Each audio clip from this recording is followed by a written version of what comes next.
வணக்கம் traders, welcome to post market report. So இன்னைக்கு நம்ம இந்த வீடியோவில் என்ன பார்க்க போறோம்னா, செப்டம்பர் 23 செவ்வாய்க்கிழமை நிஃப்டி, பேங்க் நிஃப்டி மற்றும் சென்செக்ஸ் வந்து என்ன நடந்திருக்கு அண்ட் இன்னைக்கு நடந்ததை பேஸ் பண்ணி நாளைக்கு வந்து நம்ம என்ன பிரைஸ் ஆக்ஷன் எதிர்பார்க்கலாம். ஸோ புதன்கிழமை செப்டம்பர் 24ஆம் தேதி என்ன நடக்கிறதுக்கான வாய்ப்பு இருக்கு அப்படிங்கிறதான் பார்க்க போறோம். அண்ட் இந்த அனாலிசிஸ் நம்ம ஃபர்ஸ்ட் எப்படி தொடங்க போறோம்னு பார்த்தீங்கன்னா, ஃபர்ஸ்ட் வந்து இன்னைக்கு இருக்கிற பிரைஸ் ஆக்ஷனை பார்ப்போம். ஸோ அப்போ இன்னைக்கு வந்து மார்க்கெட் வந்து எப்படி பிஹேவ் ஆயிருக்கு அண்ட் இதனால நம்ம முக்கியமாக தெரிஞ்சுக்க வேண்டியது என்ன. ஸோ இன்னையோட பிரைஸ் ஆக்ஷன் வந்து காலையில் நமக்கு எப்படி ஓப்பன் ஆயிருக்கு அண்ட் இந்த ஓப்பனிங் அப்புறம் ஏதாவது முக்கியமான சப்போர்ட்டை பிரேக் பண்ணியிருக்கா. அதுக்கடுத்து வந்து நாளைக்கு நம்ம இதே மாதிரி பிரைஸ் ஆக்ஷன் இருந்துச்சுன்னா நம்ம வந்து என்ன எக்ஸ்பெக்ட் பண்ணுறது, முக்கியமான சப்போர்ட் அண்ட் ரெசிஸ்டன்ஸ் வந்து நாளைக்கு நம்ம என்ன எக்ஸ்பெக்ட் பண்ணுறதுன்னு தான் பார்க்க போகிறோம். அண்ட் இப்போ வந்து பிரைஸ் ஆக்ஷனை மட்டும் அனலைஸ் பண்ணாமல் மார்க்கெட்டோட ட்ரெண்ட் எப்படி போயிட்டு இருக்கு ஒன்று. அடுத்து பார்த்தீங்கன்னா அது கூடவே நம்ம வந்து ஓப்பன் இன்ட்ரெஸ்ட் டேட்டாவையும் சேர்த்து பார்ப்போம். அப்போ இந்த ஓப்பன் இன்ட்ரெஸ்ட் டேட்டா பார்க்கும்போது நம்ம ஏற்கனவே நம்மளோட பிரைஸ் ஆக்ஷன் அனாலிசிஸில் நம்ம பார்த்து வச்சிருக்கிற சப்போர்ட் அண்ட் ரெசிஸ்டன்ஸ் இருக்கு பாருங்க. அந்த சப்போர்ட் அண்ட் ரெசிஸ்டன்ஸ் இந்த ஓப்பன் இன்ட்ரெஸ்ட் டேட்டா கூட அலைன் ஆகுதா, ஒத்து போகுதான்னு பார்க்கணும். அப்படி ஒத்து போச்சுன்னா நம்ம சொல்றது வந்து ஓகே, நம்ம எக்ஸ்பெக்ட் பண்றது ஓரளவு சரியா இருக்கிறதுக்கான வாய்ப்பு இருக்குன்னு அர்த்தம். அப்படி இல்லை அப்படின்னா ரெண்டையும் நம்ம டிஃப்ரென்சஸை மேட்ச் பண்ணி எதை நம்ம எக்ஸ்பெக்ட் பண்றது அப்படிங்கிறத நம்ம முடிவுக்கு வரணும். ஸோ இதெல்லாம் சேர்த்து தான் நம்ம அனலைஸ் பண்ண போகிறோம். நாளைக்கு வந்து செப்டம்பர் 24ஆம் தேதி புதன்கிழமை நிஃப்டி, பேங்க் நிஃப்டி மற்றும் சென்செக்ஸ் வந்து என்ன என்ன நடக்கிறதுக்கான வாய்ப்பு இருக்குது அப்படிங்கிறதான் பார்க்க போகிறோம். வாங்க இப்போ நம்ம வீடியோக்குள்ளே போகலாம். ஸோ நம்ம முன்னாடி சொன்ன மாதிரி ஃபஸ்ட்டு வந்து நம்ம நிஃப்டி 50யோட ப்ரைஸ் ஆக்ஷன் இன்னைக்கு எப்படி இருந்துச்சுன்னு பார்ப்போம். ஸோ நிஃப்டி 50யோட ப்ரைஸ் ஆக்ஷன் நான் வந்து 15 மினிட்ஸ் டைம் ஃப்ரேமில் வச்சுருக்கேன். ஸோ ஒரு கேண்டிலோட சைஸ் வந்து பார்த்தீங்கன்னா 15 மினிட்ஸ். அப்போ நம்ம என்ன சொல்லியிருந்தோம் அப்படின்னா, மார்க்கெட் வந்து இந்த செப்டம்பர் 18ஆம் தேதியிலிருந்து, அதாவது போன வாரம் வியாழக்கிழமையிலிருந்தே பார்த்தீங்கன்னா ஒரு டவுன்வர்ட்ஸ் ட்ரெண்டிங்கில் ஃபார்ம் ஆகிட்டு இருக்கு. அப்போ இந்த டவுன்வர்ட் ட்ரெண்டில் பிரேக் ஆகாமல் இருக்கா அப்படின்னா இன்னைக்கு நமக்கு பார்க்கும்போதுமே பார்த்தீங்கன்னா மார்க்கெட் வந்து இந்த டவுன்வர்ட் ட்ரெண்டிங் சேனல் நம்ம ஒன்று வரைஞ்சிருந்தோம். அதுக்குள்ளேயே தான் மார்க்கெட் இருந்திருக்கு. அதை தாண்டி வெளியே போகல. இதிலிருந்து கொஞ்சம் நம்ம சின்னதாக மார்க்கெட்டை அட்ஜஸ்ட் பண்ணி நாளைக்கும் நம்ம எக்ஸ்பெக்ட் பண்ணுறதுக்கு வச்சோம் அப்படின்னா மார்க்கெட் வந்து நாளைக்கும் டவுன்வர்ட் ட்ரெண்டிங் சேனலுக்குள்ளே இருக்கிறதுக்கான வாய்ப்புகள் நமக்கு ரொம்ப அதிகமாக இருக்குது. இன்னைக்கு என்னன்னா, நம்ம இன்னைக்கு காலையில் வந்து ப்ரீ மார்க்கெட் ரிப்போர்ட்டில் சொல்லியிருந்தோம் கேப் டவுன் கேப் அப் வர்றதுக்கான வாய்ப்புகள் ரொம்ப கம்மி. மேபி நமக்கு ஃபர்ஸ்ட் கேண்டில் ஒரு நெகட்டிவ் கேண்டிலாக வரலான்னு. ஆனால் அதே மாதிரியே பார்த்தீங்கன்னா ஃபர்ஸ்ட் கேண்டில் கரெக்டாக நமக்கு ஒரு நெகட்டிவ் கேண்டிலாக வந்திருக்கு. ஓகே, அப்போ இந்த நெகட்டிவ் கேண்டிலை தாண்டி நமக்கு மார்க்கெட் வந்து அப்படியே இந்த ட்ரெண்டிங் சேனலோட வந்துட்டு ஒரு சப்போர்ட் எடுத்துட்டு அதுக்கப்புறம் பார்த்தீங்கன்னா இந்த 25,120ன்னு சொல்லியிருந்தோம். அப்போ இந்த 25,120 பார்த்தீங்கன்னா ஸ்ட்ராங்காக பிரேக் அவுட் பண்ணிருச்சு. பிரேக் அவுட் பண்ணதுக்கப்புறம் 2 கேண்டில் பார்த்தீங்கன்னா கம்ப்ளீட்டாக வெளியே இருந்துருக்கு. அப்போ இந்த 2 கேண்டில் வெளியே இருந்திருக்கு அப்படின்னா நம்ம வந்து இந்த பக்கம் வந்து கால் ஆப்ஷன்ஸில் எடுத்துருக்கலாம்ல. அப்படின்னா கால் ஆப்ஷன்ஸ் எடுத்துருந்துருக்கலாம். ஆனால் காரணம் என்ன அப்படின்னா நமக்கு வந்து கால் ஆப்ஷன்ஸில் வர்றதுக்கான சான்ஸ் தான் நமக்கு அதிகம். ஒன்று வந்து பார்த்தீங்கன்னா ட்ரெண்டிங் சேனலில் பிரேக் அவுட் ஆகிட்டு டாஜி கேண்டில் தான் ஃபார்ம் ஆயிருக்கு. அதுவும் க்ரீன் கேண்டில் தான். அப்படின்னா திருப்பி மார்க்கெட் இந்த ட்ரெண்டிங் சேனலுக்குள்ளே வர்றதுக்கான முயற்சிகள் இருக்குன்னு அர்த்தம். ஸோ மார்க்கெட் வந்து டவுன்வர்ட் ட்ரெண்டு கேரி அவுட் பண்ணாது திருப்பியும் இந்த ட்ரெண்டிங் சேனலுக்குள்ளே வர்றதுக்கான வாய்ப்பு இருக்குன்னு அதே மாதிரியே வந்துச்சு. ஸோ அப்படிங்கிறனால இந்த இடத்துல நீங்கள் வந்து கால் ஆப்ஷன் இல்லைனா மார்க்கெட் மேலே போகும் அப்படின்னு நீங்கள் எதிர்பார்த்துருந்தீங்கன்னா அது கரெக்டான விஷயம் தான். அது வந்து மேபி இந்த கேண்டில் வந்து பிரேக் அவுட் ஆகாதனால நம்ம வந்து மேலே போகும்னு சொல்லியிருந்துருக்கலாம். இல்லைனா க்ரீன் கேண்டில் ஃபார்ம் ஆனனாலன்னு சொல்லலாம். அப்படி இல்லைனா திருப்பியும் ட்ரெண்டிங் சேனல்லேருந்து வெளியே போயிருக்கு, அப்போ வந்து திருப்பியும் ட்ரெண்டிங் சேனலுக்குள்ளே வர்றதுக்கான வாய்ப்பு இருக்குது அப்படின்னு. ஸோ இந்த 3 ரீசன் நீங்கள் எப்படி யோசிச்சிருந்தாலும் மார்க்கெட் வந்து ட்ரெண்டிங் சேனலுக்குள்ளே திருப்பி வந்துருச்சு. அண்ட் இந்த இடத்துல வந்து பார்த்தீங்கன்னா இன்றைக்கி எக்ஸ்பைரி வேறு. மார்க்கெட் வந்து ஒரு 11 மணிலேருந்து நமக்கு ஒரு 2 மணி வரைக்கும் மார்க்கெட் வந்து பார்த்தீங்கன்னா ஸ்ட்ராங்கான ஒரு பாசிட்டிவ் மூமெண்ட்ஸ் தான் இருந்துச்சு. அப்போ இந்த பாசிட்டிவ் மூமெண்ட்ஸில் நமக்கு ஸ்ட்ராங்காக வந்து கால் ஆப்ஷன் பையர்ஸ் வந்து பெனிஃபிட் ஆகிருந்திருப்பாங்க.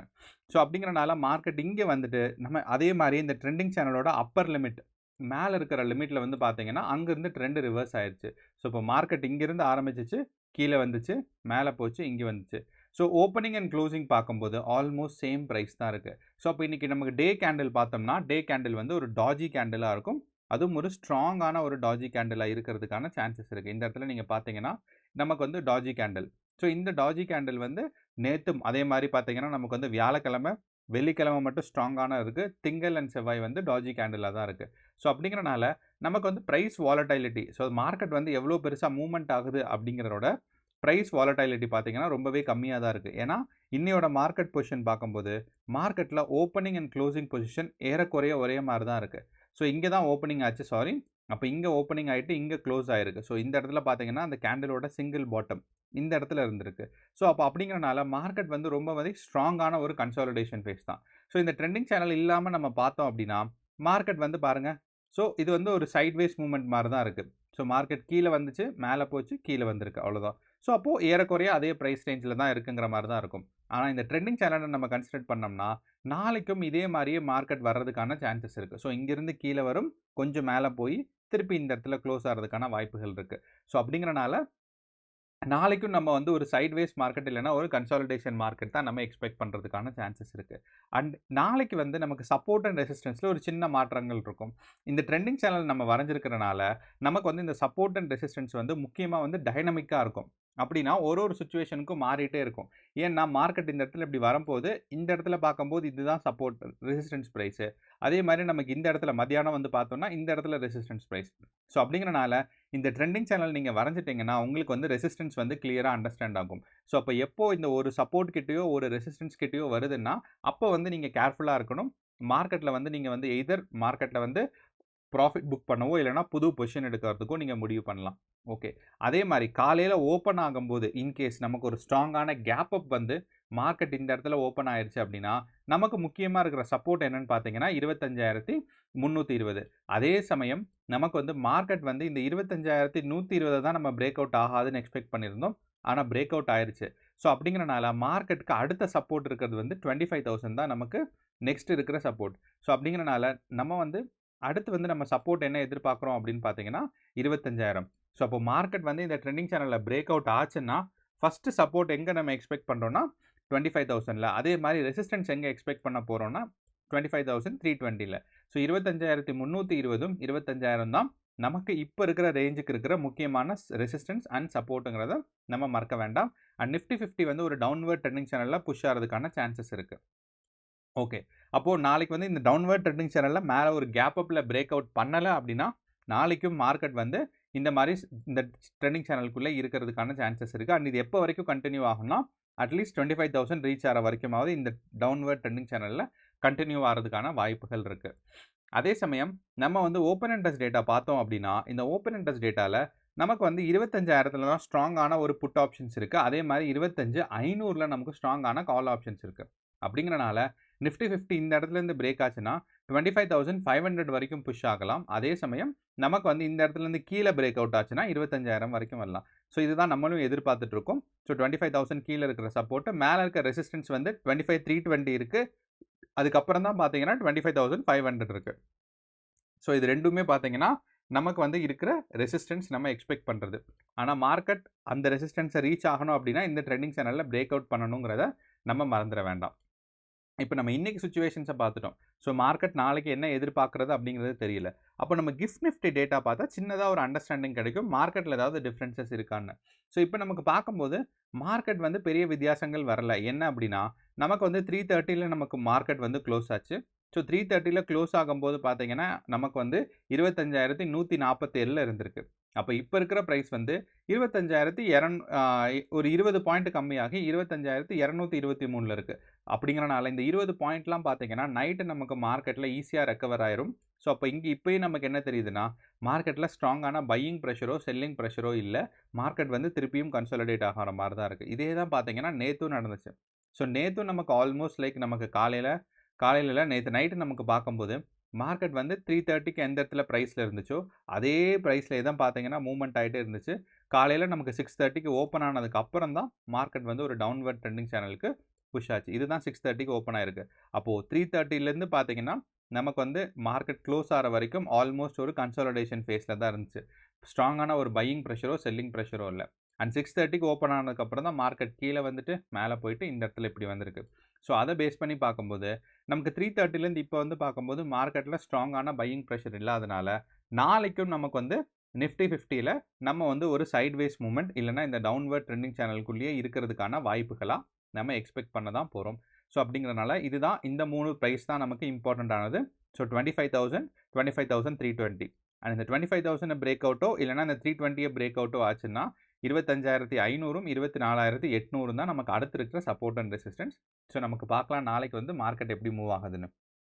அண்ட் இதே எக்ஸ்பெக்டேஷன் தான் பார்த்தீங்கன்னா, நம்ம வந்து நிஃப்டி 50ல இருக்கிற எக்ஸ்பெக்டேஷன் தான் நம்ம வந்து சென்செக்ஸ்லயும் வைக்க போறோம். அப்படின்னா சென்செக்ஸ்ல முக்கியமான ரெசிஸ்டன்ஸ் என்னவா இருக்க போகுதுன்னு பார்த்தீங்கன்னா, இந்த டவுன்வர்ட் ட்ரெண்டிங் சேனல்ல நம்ம கொஞ்சம் பெருசு பண்ணிக்கிறோம் 1. அப்ப இந்த இத இந்த இந்த சேனல பெருசு பண்ணும்போது, இதுதான் நமக்கு ரெசிஸ்டன்ஸா இருக்க போகுது. சப்போர்ட் வந்து பார்த்தீங்கன்னா, கீழ.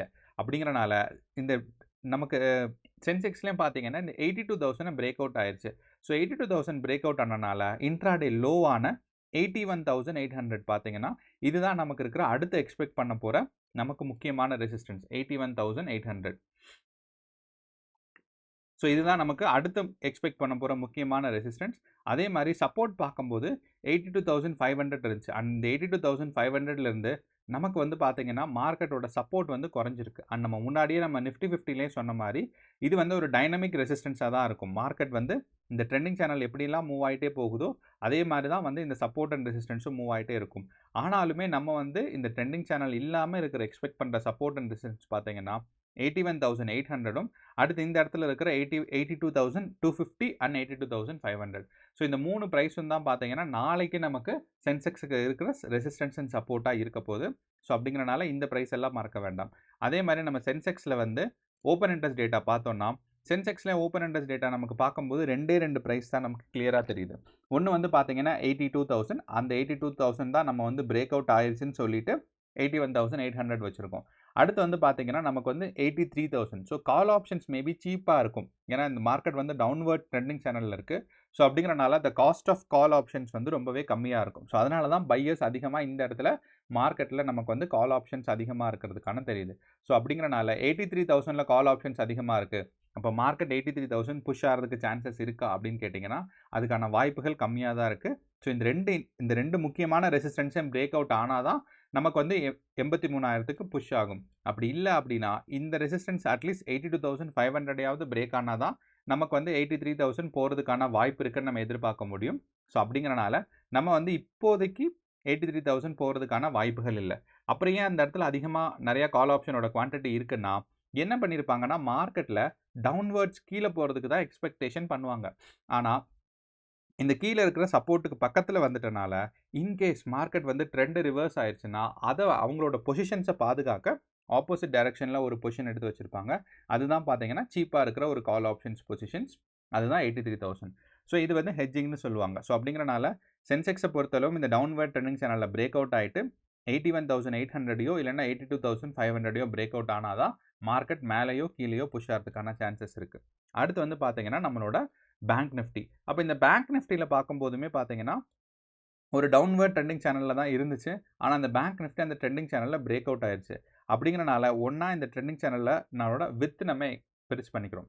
ஸோ அப்போ இப்படி பார்க்கும்போது இந்த டவுன்வர்ட் ட்ரெண்டிங் சேனல்லயே தான் இருக்கு. ஸோ அப்ப இதுவுமே வந்து இந்த ட்ரெண்டிங் சேனல்ல பிரேக் அவுட் ஆச்சுன்னா தான் மார்க்கெட் வந்து மேல புஷ் ஆகும். அப்படி இல்லன்னா இதுக்குள்ளேயே தான் இருக்கும். ஸோ இதுதான் நமக்கு 3 மார்க்கெட்லயும் எக்ஸ்பெக்ட் பண்ண போறது. ஸோ கேர்ஃபுல்லா ட்ரேட் பண்ணுங்க. All the best. நன்றி. வணக்கம்.